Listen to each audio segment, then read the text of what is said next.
Gimana? Aman semua? Madura aman?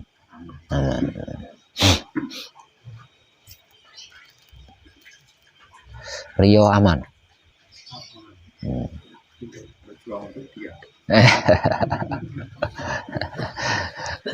Kenapa diam harus diperjuangkan?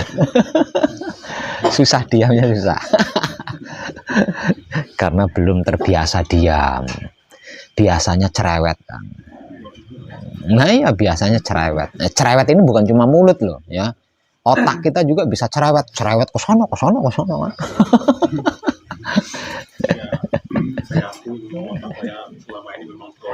Terlalu cerewet. sudah terlalu cerewet. Terus apa namanya? Ruwet lagi ya.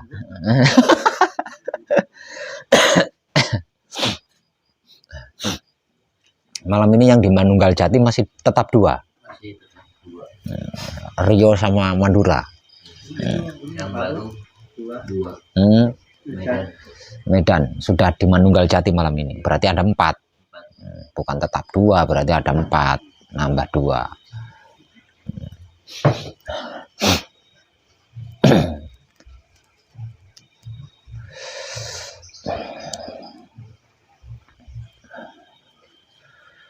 Selain menempuhnya juga rumit ya, selain cara menempuhnya juga sulit, rumit, terus rawan.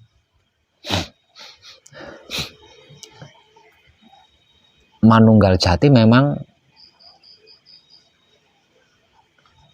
sulit, memang rumit, memang rawan. Jadi bukan cuma cara menempuhnya saja. Dikarenakan Manunggaljati itu adalah sulit, rumit dan rawan, ya sudah pasti untuk menempuhnya juga sulit, rumit dan rawan.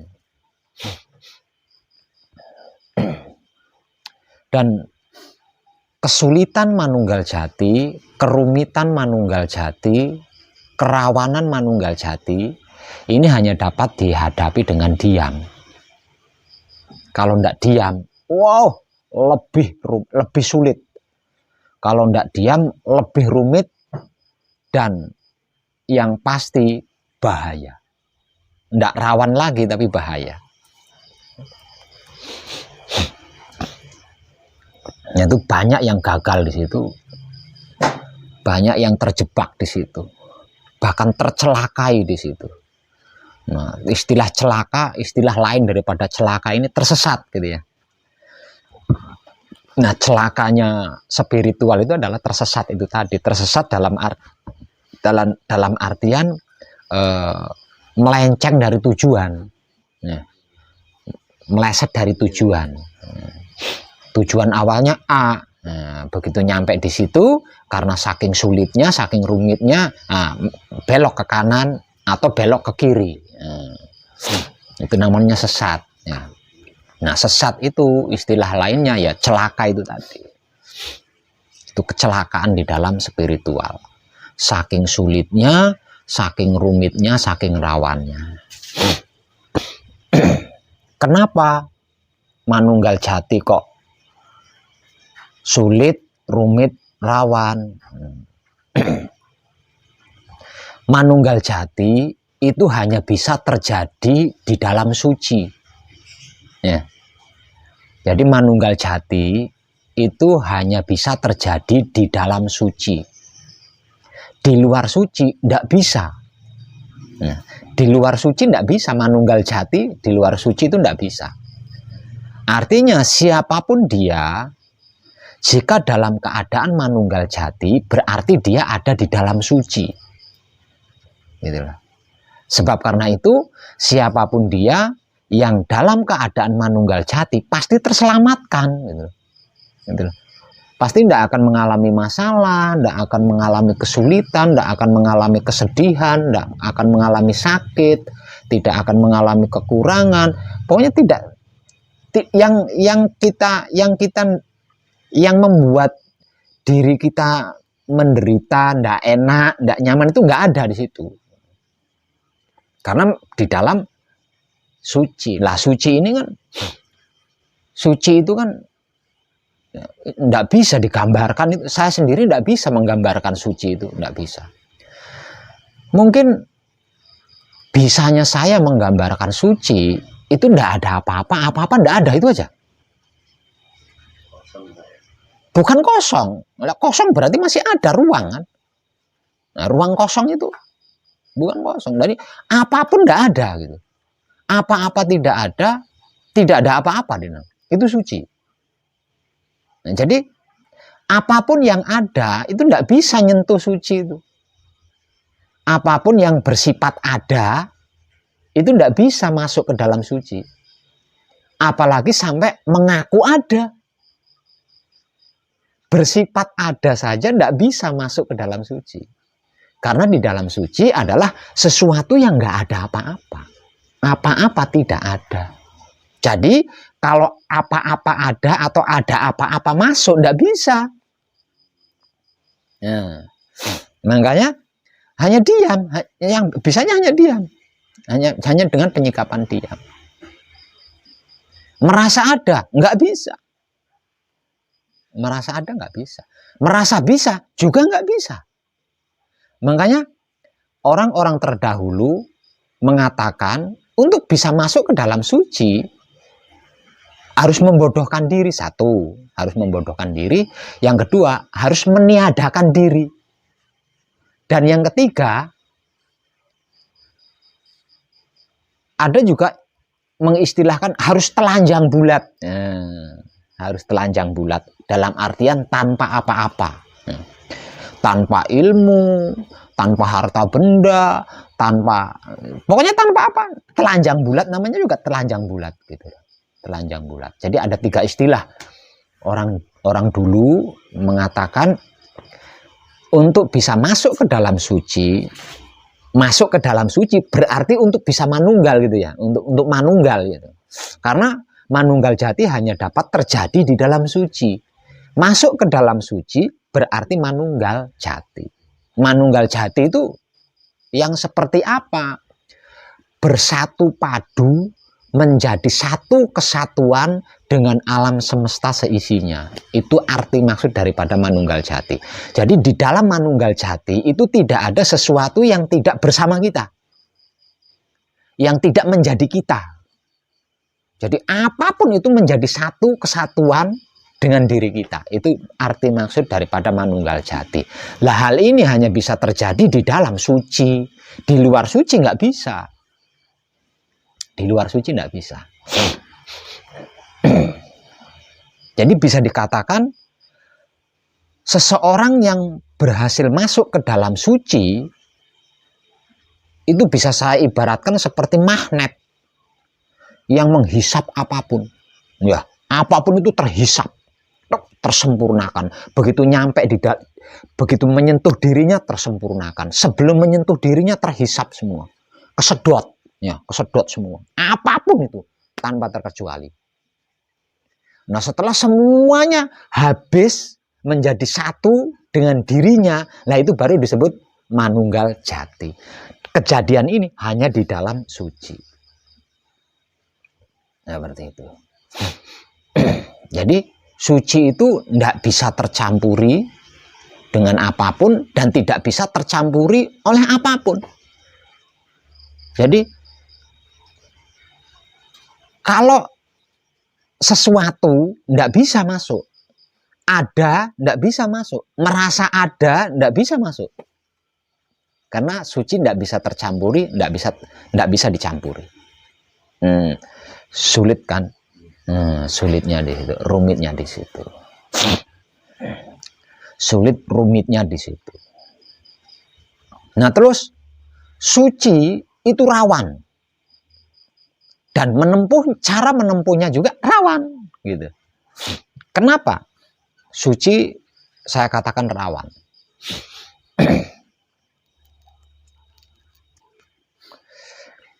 Karena apapun yang ada di luar suci, ya, apapun yang ada di luar suci itu dapat disaksikan di dalam suci. Apapun yang ada di luar suci itu bisa disaksikan di dalam suci. Nah, letak rawannya di sini.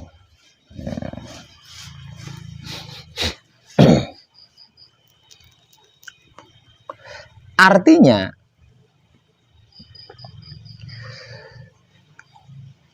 dikarenakan manunggal jati itu hanya terjadi di dalam suci. Lah di sini kita bisa mengambil kesimpulan bahwa suci itu adalah tujuan dari seluruh makhluk tanpa terkecuali. Jadi kesimpulannya, suci adalah satu-satunya tujuan dari seluruh makhluk tanpa terkecuali. Lah, apapun yang ada di luar suci itu bisa disaksikan dari dalam suci. Letak rawannya di sini. Semisal contoh, saya sedang dalam perjalanan menuju suci. Ya. Saya sedang dalam perjalanan menuju suci. Dikarenakan suci itu adalah merupakan satu-satunya tujuan dari seluruh makhluk tanpa terkecuali. Berarti suci ini kan banyak sekali yang mengerumuni. Ya, banyak sekali yang mengerumuni. Yang mengerumuni suci ini tadi, ini terlepas dari dia sadar atau enggak gitu. Dia tahu atau enggak? Dia mengerti atau tidak? Dia memahami atau tidak? Yang pasti seluruh makhluk tanpa terkecuali itu mengerumuni suci. Yang pada intinya hendak menuju suci ini tadi. Tapi yang menuju suci ini belum tentu tahu. Ya, belum tentu sadar, belum tentu ngerti, belum tentu paham kalau yang hendak dituju itu adalah suci gitu. Terlepas dari tahu atau tidak tahu, paham atau tidak paham, mengerti atau tidak mengerti, seluruh makhluk tanpa terkecuali itu mengerumuni suci.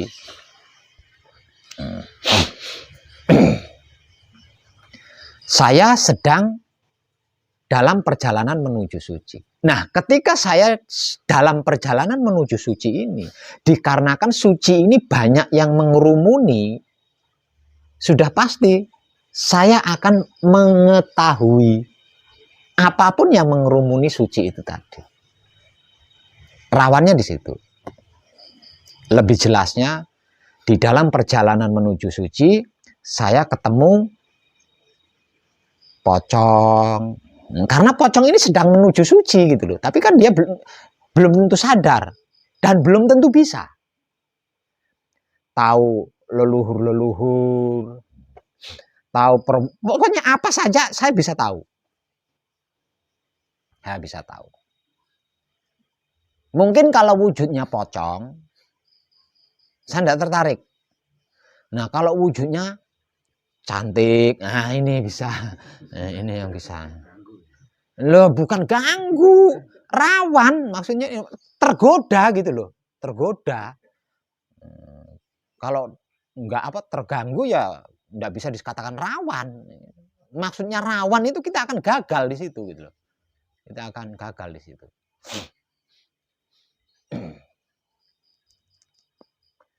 Saya enggak nafsu sama perempuan cantik. Dikarenakan suci seluruh makhluk itu adalah mengerumuni suci. Berarti kan tidak ada sesuatu yang tidak mengerumuni suci. Saya enggak nafsu sama perempuan cantik. Oke lah. Tapi bagaimana kalau saya mengetahui emas, berlian, intan, jabatan? Ayo coba.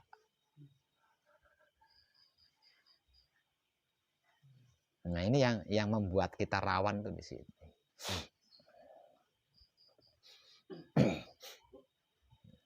Jadi jangan heran kalau panjenengan dalam tahap manunggal jati mengalami ada bisikan, mengetahui itu. Jangan heran, itu semua sedang mengerumuni suci yang sedang kita tuju gitu.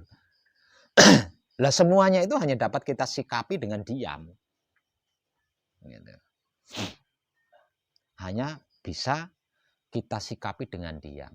Semisal contoh, saya ulang dari tadi.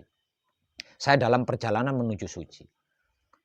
Dikarenakan suci itu dikerumuni oleh seluruh makhluk tanpa terkecuali, artinya tidak ada sesuatu yang tidak mengerumuni suci. Di dalam perjalanan saya ketemu pocong. Saya takut nih sama pocong. Berarti kan saya tidak diam di situ. Terjadilah koneksi antara pocong dengan saya. Nah, koneksi ini kuat-kuatan. Kalau koneksinya lebih kuat pocong, maka kita akan tertarik. Ya, ikut sama pocong. Tapi kalau daya tariknya lebih kuat saya, maka pocong ini akan tertarik kepada saya. Akhirnya menjubel terus si pocong itu. Sudah mengelilingi saya, sudah bukan mengelilingi suci lagi. Saya ngambil sampelnya pocong loh ya. Tapi bukan cuma pocong, semua seluruh itu, macam-macam itu beraneka ragam, beraneka macam. Jadi untuk panjenengan yang di dalam tahapan manunggal jati berhati-hati ya, karena manunggal jati adalah spiritual paling sulit, paling rumit dan paling rawan. Itu banyak yang gagal di situ. Awalnya tujuannya suci. Begitu ketemu dengan ilmu pengobatan, berhenti dia di ilmu pengobatan. Awalnya menuju suci. Ini bahasa kata-kata menuju suci ini universal loh ya. Istilah lainnya awalnya menuju Tuhan katanya. Awalnya mencari Tuhan katanya. Nah, begitu ketemu ilmu kesaktian, nah dia berhenti di ilmu kesaktian. Awalnya menuju suci atau menuju Tuhan. Begitu ketemu dengan harta karun, berhenti dia di harta karun, belok dia. Nah, seperti itu.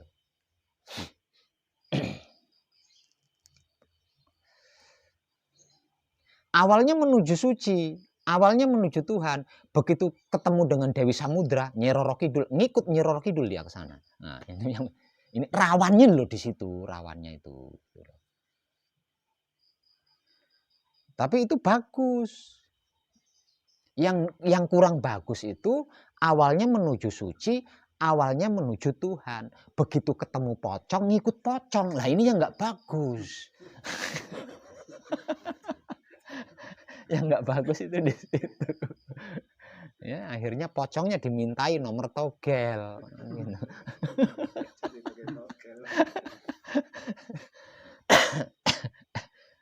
Gitu. Itu rawannya di situ.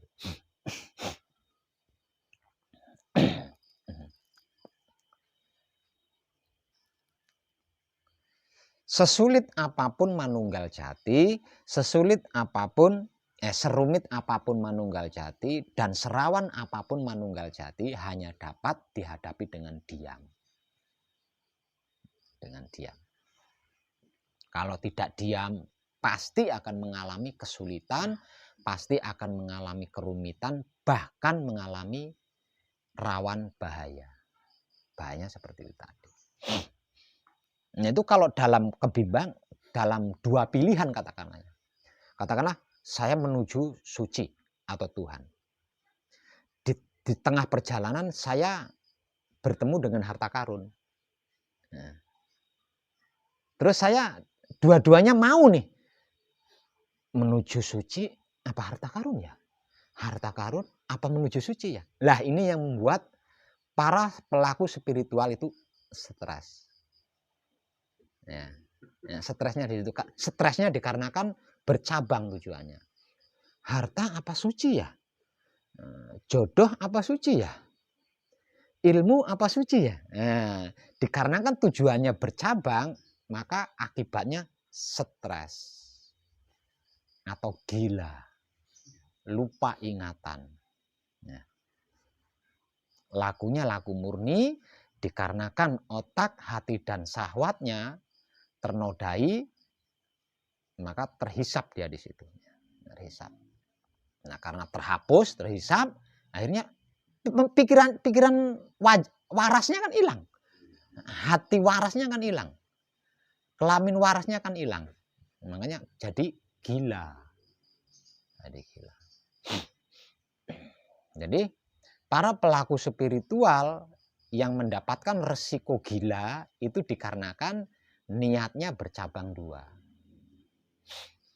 Jadi masih mending satu saja. Kalau misalkan di tengah perjalanan dapat harta karun gitu ya sebenarnya harta karun aja gitu.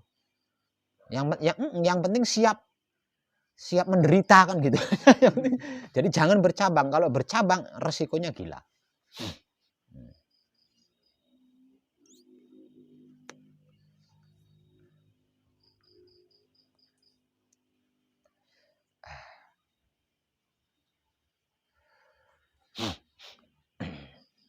Lah, itulah yang disebut kunci. Sebenar-benarnya kunci itu.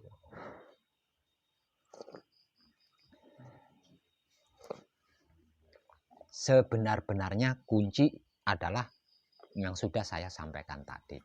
Kunci, kumpul, nunggal, suci. Yang sering saya bahasakan sebagai manunggal jati. Lah, seluruh makhluk yang kasat mata atau yang tidak kasat mata sekalipun awalnya adalah kunci. Awalnya adalah kumpul nunggal suci. Awalnya adalah manunggal jati, awalnya adalah suci gitu. Makanya saya katakan suci adalah tujuan seluruh makhluk tanpa terkecuali. Karena seluruh makhluk tanpa terkecuali itu asalnya dari situ, bahannya dari situ.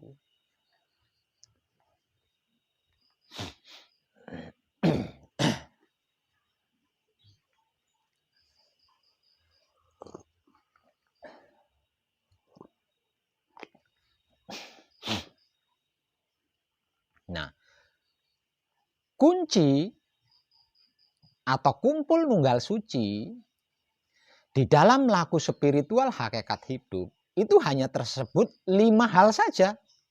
Ya. Hanya tersebut 5 hal saja. Namun sesungguhnya 5 hal ini adalah inti dari alam semesta seisinya. Jadi intinya alam semesta seisinya itu hanya 5 hal saja. Terdiri dari 5 hal saja. Itu intinya. Dari kunci, paweling, asma, mijil, singkir. Jadi kunci, paweling, asma, mijil, singkir ini adalah intinya alam semesta seisinya. Lah, kunci, paweling, asma, mijil, singkir tak lain dan tak bukan adalah mutmainah, aluamah, hidup, amarah, supiyah. Lah, 5 hal ini yang dimaksud manunggal jati. Lah, 5 hal inilah yang dimaksud kunci. 5 hal inilah yang dimaksud suci. Jika manunggal jadi satu. Enggak begini loh ya. Tapi begini. Nah, kalau mereka berlima ini manunggal, apapun itu akan terhisap. Karena ini intinya gitu loh. Intinya. Satu misal 5 hal, kunci, paweling, asma, mijil, singkir atau mutmainah, aluama, hidup, amarah, supiyah dalam keadaan manunggal jati. Lalu saya berkata air. Seluruh air ini datang. Karena apa? Karena intinya ini. Gitu loh. Kalau berkata angin, seluruh angin ini datang. Karena itu intinya. Coba aja dengan renungkan. Kira-kira alam semesta seisinya ini intinya apa? Kan cuma itu tok sih. Cuma 5 hari itu saja kan. Dan 5 hal ini ada di dalam diri kita. 5 hal ini ada di dalam diri kita.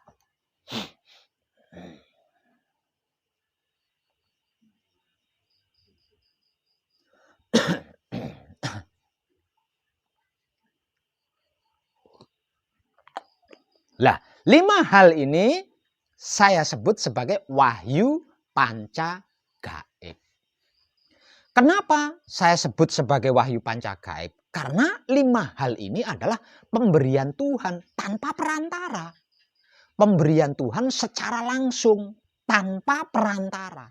Tidak melalui perwakilan gitu, tidak melalui suruhan gitu maksudnya. Kenapa disebut wahyu panca gaib? Karena 5 hal ini adalah pemberian Tuhan secara langsung tanpa perantara. Sebab karena itu saya sebut sebagai wahyu. Kenapa saya sebut panca? Lah karena jumlahnya 5. Ya. Karena jumlahnya 5. Kenapa saya sebut gaib? Karena 5-5-nya ini adalah ruh. Ruhnya alam semesta seisinya. Kenapa ini disebut? Kenapa ini saya sebut sebagai wahyu panca gaib? Kenapa ini saya sebut sebagai wahyu? Karena ini adalah pemberian Tuhan secara langsung tanpa perantara. Kenapa saya sebut panca? Karena ini jumlahnya 5. Gitu. Jumlahnya 5, sekaligus 5. Kenapa saya sebut gaib? Karena 5-5-nya adalah ruh. Ruhnya alam semesta seisinya. Bahkan Tuhan. Gitu. Ya. Dan saya menyebutnya sebagai wahyu panca gaib. Tidak sedikit orang-orang yang sejalan dengan kita itu menuding saya merubah gitu ya. Merubah tentang hal ini. Jadi sebutan wahyu panca gaib itu dianggapnya karangan saya. Ya, dianggapnya saya ngarang ngotak-ngatik terus ketemu sebutan yaitu wahyu panca gaib, dikiranya gitu. Padahal penyebutan wahyu panca gaib itu dimulai dari orang satu-satunya orang modern yang bersih tubuhnya, murni jiwanya, dan suci hidupnya. Yaitu beliau Rama Semono Sastro Hadijoyo. Jadi bukan karangan saya, bukan. Jadi yang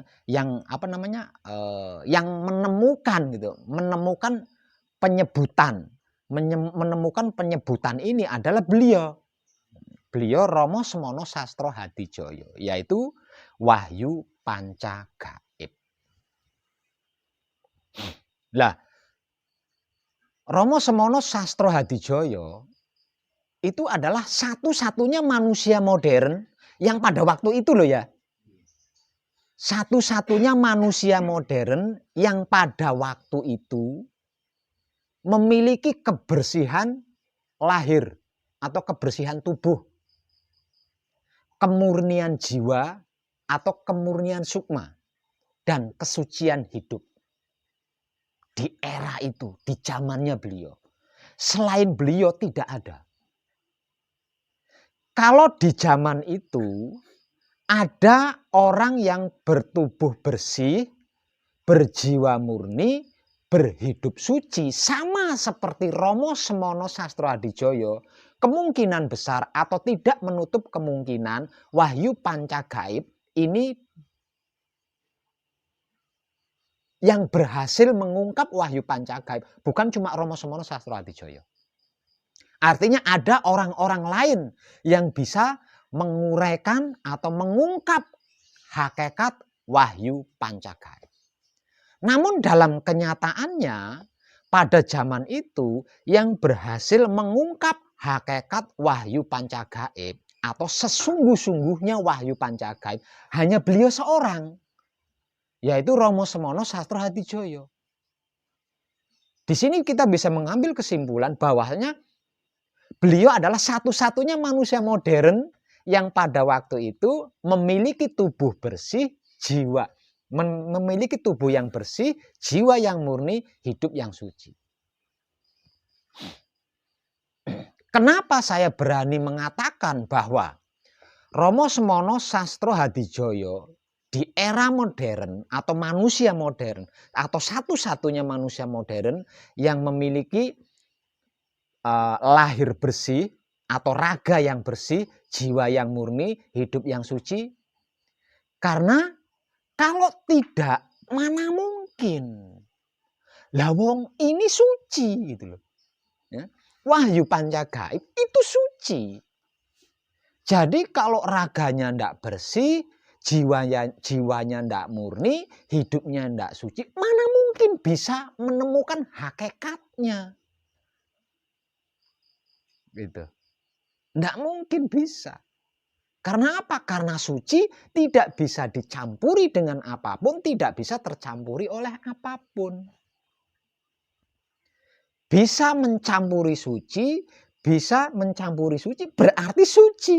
Kalau ndak suci ndak bisa. Karena sebab itu saya berani memberikan stempel bahwa Romo Semono Sastro Hadijoyo adalah satu-satunya manusia modern yang berwujud bersih, berjiwa murni, berhidup suci pada zaman itu.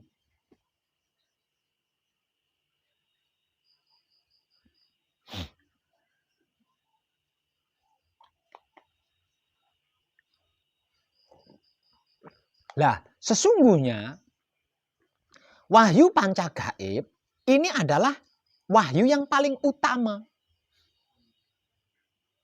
Wahyu yang paling utama dan wahyu yang pertama. Wahyu yang pertama dan utama diturunkan oleh Tuhan kepada makhluk. Setelah wahyu Pancagaib baru wahyu-wahyu yang lainnya. Dan wahyu-wahyu lainnya selain wahyu Pancagaib ini adalah sarana atau jalan untuk menuju wahyu Pancagaib, untuk manunggal jati maksudnya. Gitu. Jadi wahyu-wahyu yang lain itu adalah wahyu yang merupakan sebagai alat atau upaya untuk mengenali wahyu Pancagaib agar bisa manunggal jati.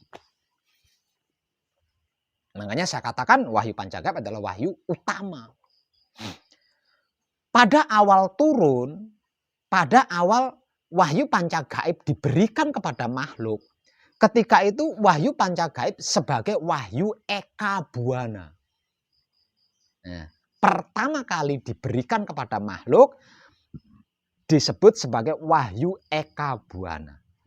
Wahyu itu pemberian Tuhan secara langsung. Tanpa perantara. Wahyu arti maksud daripada wahyu adalah pemberian Tuhan secara langsung tanpa perantara. Kalau wahyu-wahyu lainnya itu kan melalui perantara. Kalau wahyu Pancagaib tidak. Wahyu berarti pemberian Tuhan secara langsung tanpa perantara. Eka berarti maksud pertama dan utama. Arti maksud daripada Eka adalah yang pertama dan utama. Buana arti maksudnya adalah alam semesta. Wahyu Eka Buana berarti maksud pemberian Tuhan secara langsung tanpa perantara. Yang pertama dan utama tentang alam semesta seisinya. Pertama kali turun. Gitu. Setelah dipelajari oleh makhluk, dimulai dari pertama kali ada pemimpin, pertama kali ada raja, pertama kali ada ketua. Jadi sebelumnya itu belum ada pemimpin, ketua, raja itu belum ada sebelumnya. Dan pertama kali ada raja, pertama kali ada pemimpin atau pertama kali ada ketua, wahyu Eka Buana berubah sebutan menjadi wahyu Mahkota Rama. Menjadi wahyu Mahkota Rama. Dan yang berhasil mengungkapnya pada waktu itu adalah raja pertama kali ada ini tadi. Pertama kali ada raja, pertama kali ada pemimpin, atau pertama kali ada ketua. Nah itu yang berhasil mengungkap hakikatnya. Siapakah dia? tak lain dan tak bukan adalah Nabi Sis. Kerajaannya adalah kerajaan kadewatan atau surga atau kerajaan langit. Dan masih banyak lagi penyebutan-penyebutan, bikin puyeng itu.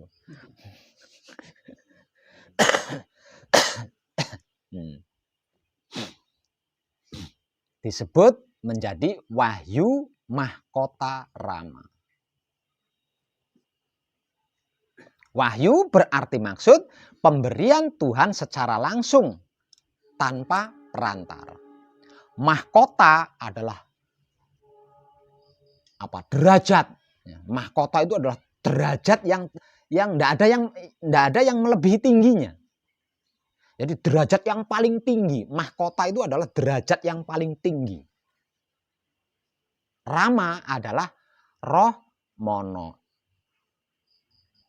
atau roh tunggal. Wahyu Mahkuto Romo. Wahyu berarti maksud pemberian Tuhan secara langsung tanpa perantara. Mahkota adalah derajat tertinggi, sedangkan Romo adalah roh mono atau roh tunggal. Nah, setelah itu putus selama berabad-abad, tidak ada satupun yang berhasil mengungkap hakikat 5 ruh pemberian Tuhan secara langsung ini. Muncul di zaman modern, di era modern. Sekitar tahun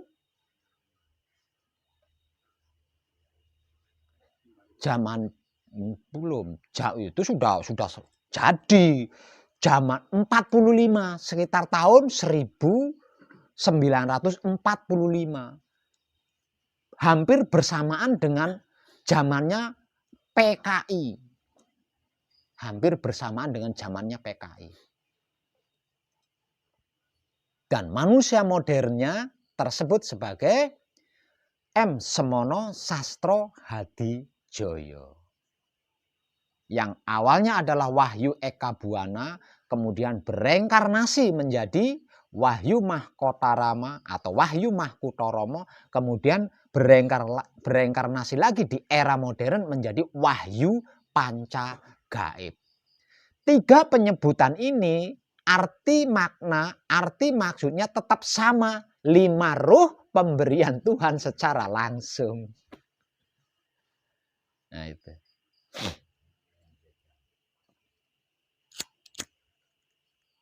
Nah, seluruh wahyu setelah Wahyu Eka Buwana ya. Setelah Wahyu Eka Buwana dan beberapa anak cucu Adam ya. Beberapa anak cucu Adam mengalami kesulitan, kan wahyu lainnya diturunkan. Diberi wahyu lagi, diberi wahyu, tapi melalui perantara. Setelah zaman atau era peradaban Nabi Sis juga sama.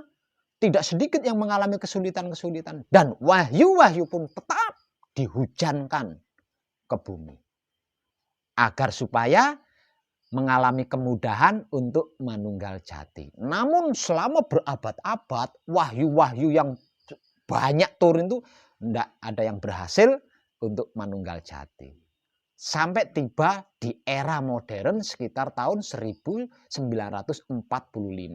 Dan pada saat itu hanya ada 1 manusia hidup yang memiliki raga bersih, jiwa murni, hidup yang suci, yaitu M. Semono Sastro Hadijoyo. Beliau terpilih menjadi satu-satunya manusia yang berhasil mengungkap hakikat 5 ruh pemberian Tuhan secara langsung. Dan bermula dari M. Semono Sastro Hadijoyo inilah 5 ruh pemberian Tuhan secara langsung ini bisa dikaji oleh seluruh manusia hidup. Sebelumnya ketika di era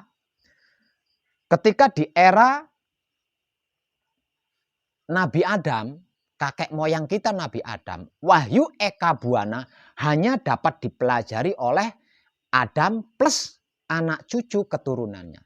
Sedangkan manusia-manusia sebelum Adam seperti manusia purba, manusia homo spesies itu tidak bisa mempelajari 5 ruh pemberian Tuhan secara langsung ini. Kemudian turun lagi kepada cicitnya kakek moyang kita Adam, yaitu Nabi Sis yang merupakan raja pertama alam semesta, pemimpin pertama alam semesta atau ketua pertama alam semesta. 5 ruh pemberian Tuhan secara langsung ini hanya dapat dipelajari oleh kalangan para dewata. Akhirnya artinya rakyat atau para denawa tidak bisa mempelajari. Tidak bisa ikut mengkaji. Sampai kepada zaman-zaman kerajaan-kerajaan seterusnya, ilmu 5 ruh pemberian Tuhan secara langsung ini hanya dapat dipelajari oleh para raja-raja saja. Kalau tidak berstatus raja, tidak bisa. Tidak bisa. Dikatakan kualat. Kualat atau ketulang. Tidak bisa.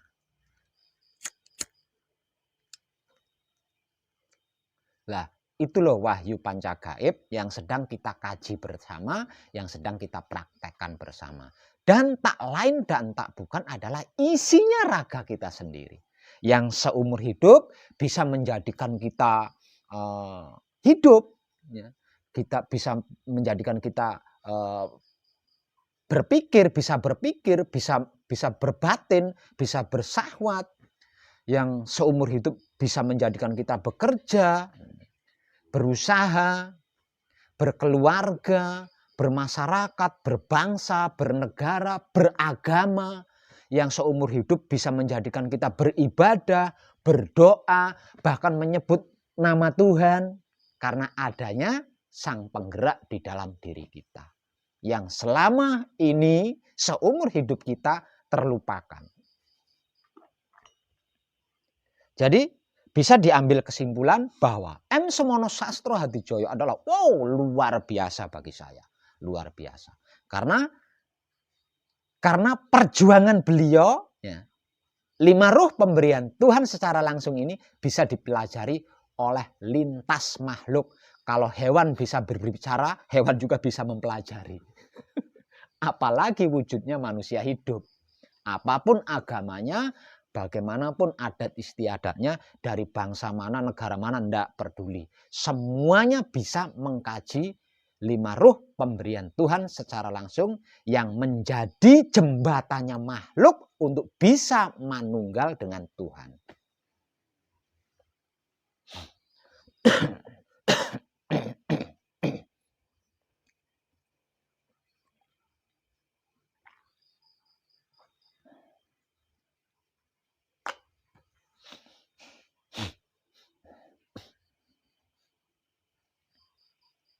Walaupun cara untuk manunggal jati sulit, rumit, rawan ya.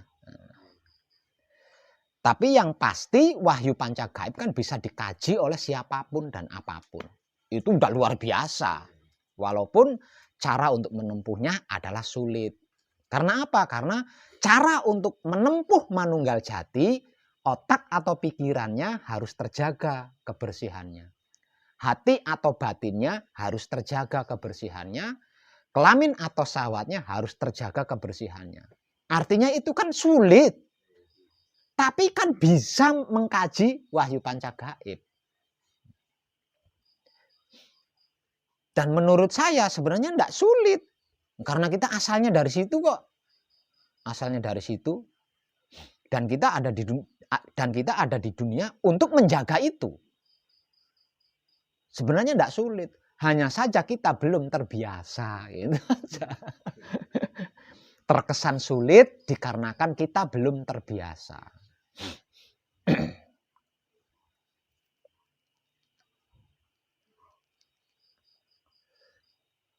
Jadi orang-orang yang sombong, orang-orang yang jumawa, orang-orang yang fanatik, Bahkan orang-orang yang menuding wahyu pancagaib adalah aliran sesat, sesungguhnya di dalam dirinya ada wahyu pancagaib. Hanya saja mereka belum menyadari. Makanya kita jangan menanggapi apalagi membalas keburukan mereka. Karena di dalam dirinya sama ada wahyu pancagaib. Hanya saja mereka belum menyadari dan kita sudah menyadari. Dikarenakan kita sudah menyadari lebih dulu, harus bisa membawa diri kan. Harus bisa membawa diri, menyesuaikan diri, menempatkan diri, dan menjaga diri. Kalau tidak berarti sama saja. Ya iya kan, sama saja.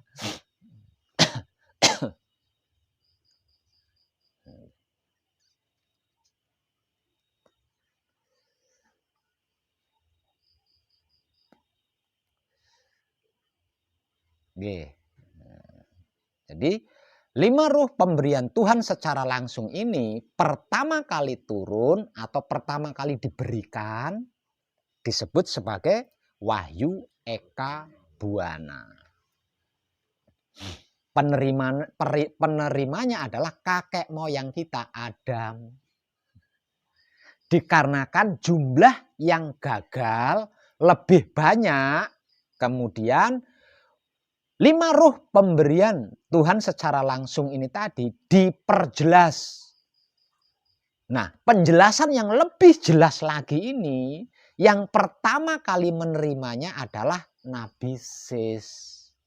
Dan ketika itu disebut sebagai Wahyu Mahkota Rama.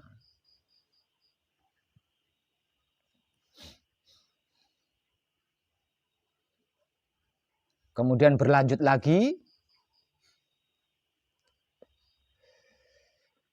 setelah seluruh wahyu diturunkan ke dunia, artinya seluruh wahyu diberikan kepada manusia, dan wahyu paling terakhir diturunkan kepada Nabi Muhammad. Namun selama itu 5 ruh pemberian Tuhan secara langsung ini tidak berhasil diungkap, kemudian diberikan secara universal di era modern kepada beliau M. Semono Sastro Hadijoyo dengan sebutan Wahyu Pancagaib. Nah, sejak mulai itu kadal saja bisa mengkaji Wahyu Pancagaib kalau dia bisa bicara. Diuniversalkan lagi. Ya. Sampai segitunya Tuhan kan. Sudah nggak ada kalau Tuhan itu macam saya ya. Kalau Tuhan itu macam saya, sudah nggak ada lagi wahyu yang belum aku berikan. Semua yang aku miliki sudah aku berikan. Tapi kenapa kamu masih belum bisa mengenal dirimu? Artinya sudah nggak ada lagi yang wahyu itu sudah nggak ada lagi, sudah diberikan semua. Dikarenakan seluruh wahyu, seluruh yang dimiliki oleh Tuhan itu sudah diberikan, akhirnya Tuhan itu turun sendiri. Akhirnya Tuhan itu turun sendiri. Dan ketika Tuhan itu turun, memperkenalkan dirinya, dikarenakan tidak satupun makhluk yang berhasil mengenali dia, akhirnya kan dia sendiri yang memperkenalkan dirinya. Dan satu-satunya makhluk yang mampu menjadi wadahnya adalah M. Semono Sastro Hadijoyo. Jadi apapun yang dilakukan oleh M. Semono Sastro Hadijoyo itu bukan dia, tapi Tuhan itu sendiri.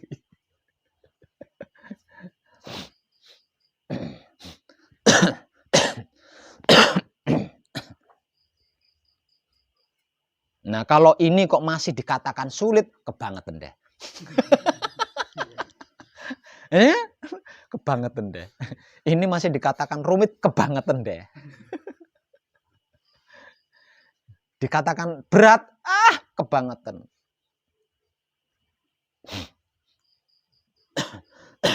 Hanya dikarenakan kita belum terbiasa, terkesan sulit, terkesan rumit.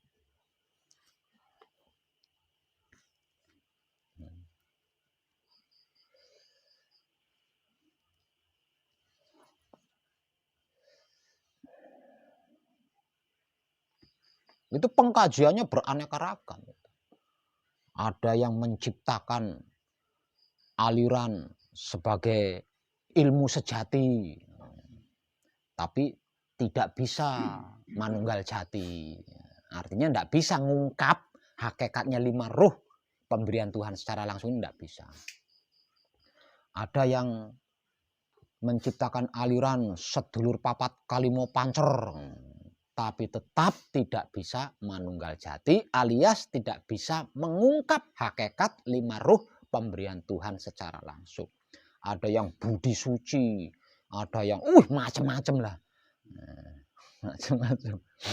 Agama saja, setiap satu istilah agama menjadi beberapa aliran. Sesungguhnya semuanya itu menuju suci, gitu loh. Semuanya itu hendak menuju suci, tapi tidak bisa manunggal dengan suci. Dikarenakan apa? Apakah agamanya kurang hebat? Apakah agamanya kurang benar? Apakah ilmunya kurang hebat? Apakah ilmunya kurang benar? Bukan karena itu. Yang menjadikan semuanya itu gagal manunggal jati adalah otak atau pikirannya yang tidak bersih.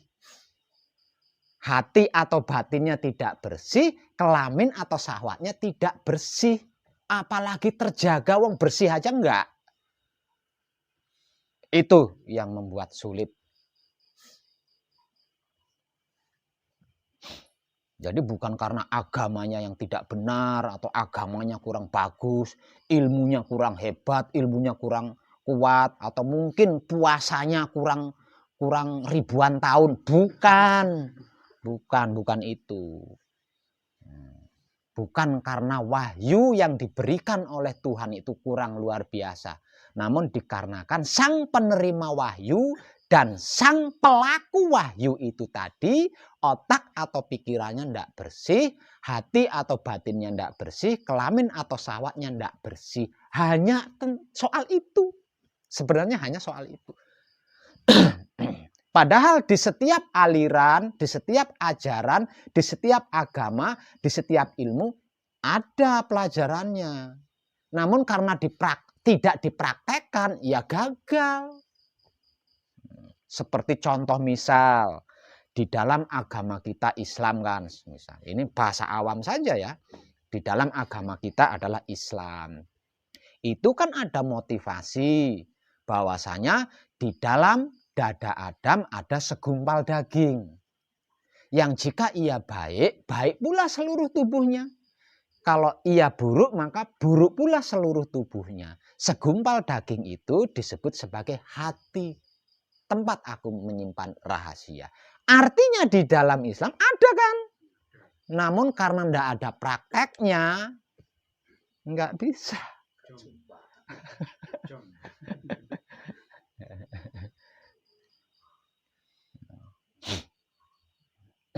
Begitu juga tentang yang lain. Jadi semuanya itu bagus. Semuanya itu baik dikarenakan itu wahyu, pemberian Tuhan. Mana ada pemberian Tuhan tidak baik? Iya kan? Semua pemberian Tuhan pasti yang terbaik bagi makhluknya. Artinya semuanya itu benar, semuanya itu baik. Namun karena tidak dipraktekkan kebenarannya, tidak dipraktekkan kebaikannya, yang membuat kita terjebak di dunia ini. Jangankan Tuhan, lawang dirinya sendiri saja tidak kenal kan akhirnya. Karena tidak ada prakteknya. Cuma dihafal saja. Setelah hafal dijadikan untuk nyari duit. Kalau sudah hafal dijadikan sarana untuk nyari duit. Ya, jangankan Tuhan, lawang dirinya aja pasti tidak akan bisa mengenal. Tuh. Lah, di dalam wahyu pancagaib tidak bisa seperti itu. Tidak bisa. Kalau mau belajar mau mengkaji wahyu pancagaib, mau melakukan wahyu pancagaib, harus, tidak bisa tidak. Harus apa? Terjaga kebersihan otak atau pikirannya, terjaga kebersihan hati atau batinnya, terjaga kebersihan kelamin atau syahwatnya. Kalau tidak, sama. Wahyu pancagaib pun sama dengan wahyu-wahyu lainnya. Kalau dipraktekkan dengan otak yang kotor, hati yang kotor, kelamin yang kotor. Nggak ada manfaatnya, sama. Itulah yang membedakan wahyu pancagaib atau wahyu mahkota rama atau wahyu eka buana dengan wahyu-wahyu lainnya. Kalau wahyu-wahyu lainnya bisa dipraktekkan dengan otak yang kotor. Wahyu-wahyu lainnya bisa dipraktekkan dengan hati yang berpolitik. Wahyu-wahyu lainnya bisa dipraktekkan dengan syahwat yang bercabang-cabang. Tapi kalau wahyu pancagaib, no. Tidak bisa. Ya, suka enggak suka, mau enggak mau, bisa enggak bisa, harus. Terjaga kebersihan otak atau pikirannya. Terjaga kebersihan hati atau batinnya. Terjaga kebersihan kelamin atau syahwatnya. Dan jika 3 hal ini terjaga kebersihannya, lah itulah gambaran wujud kenyataanku. Seperti itu.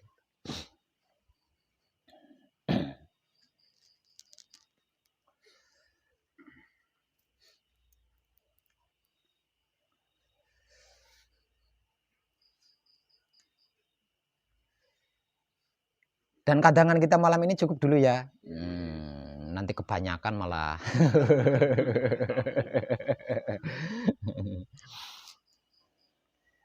Terima kasih dan tercerahkan kita semua.